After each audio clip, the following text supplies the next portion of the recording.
Do you find yourself worrying all the time? Like you never take time for yourself, or you're always trying to accomplish something that seems impossible?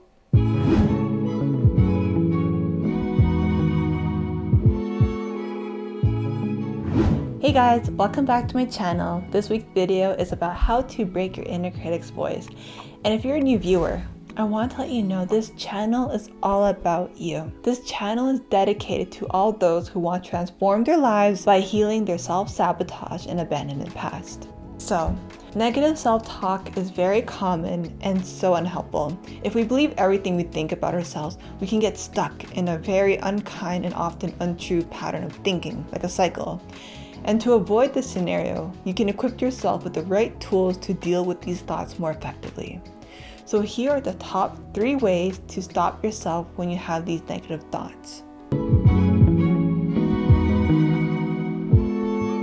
So 1 minute you might be feeling down about a challenge at work, but the next minute you might be laughing. Examples like these highlights how all thoughts and their respective mental states are very temporary. This fact gives you the power to avoid getting swept away by negative thoughts as they arise. And so one strategy I like to do is called seed noting. It's a technique I teach all my clients, and with seed noting, you gently note your thoughts or sensations as they arise in your mind by simply giving them one simple word descriptors.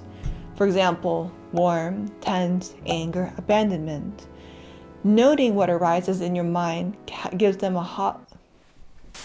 Noting what arises in your mind has a host of benefits.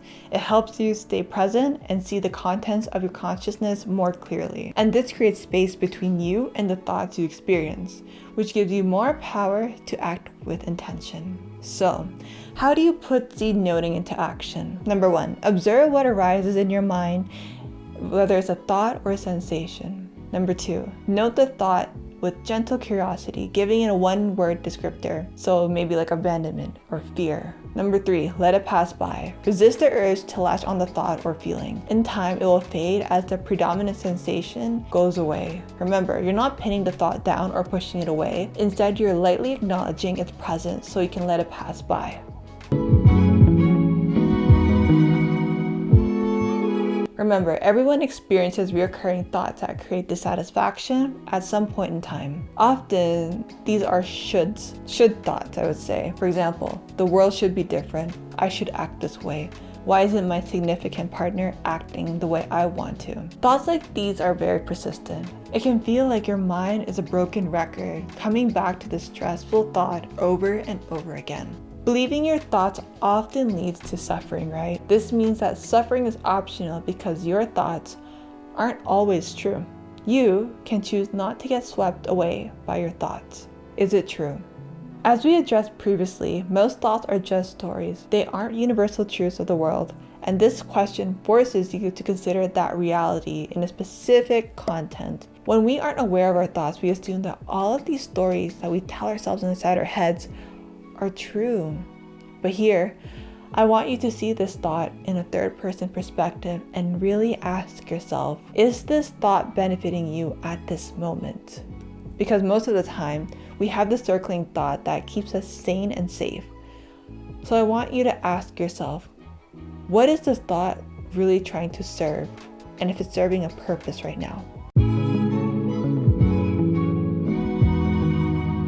So here, I want you to grab a piece of paper and write down all of your thoughts that's coming in. Next, I want you to grab a baby picture of you and place it right beside your paper.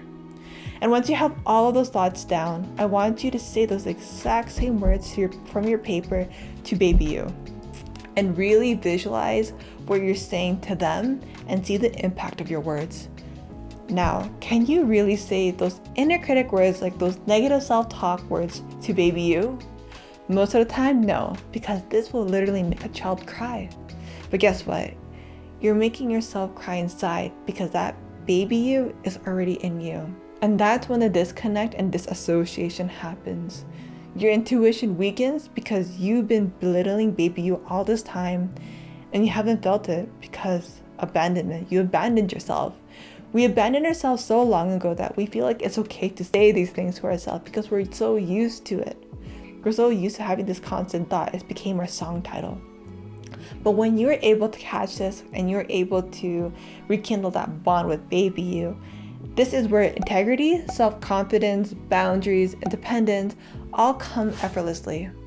And that's why this is integral for your healing journey, because you become aware of your thoughts, if they're healthy or not. And once we can decipher this, we can take a step up into our healing journey. So I'll be posting more YouTube videos every week. And if you want to learn more tips on healing, self-abandonment, and transforming your life, hit the subscribe button below.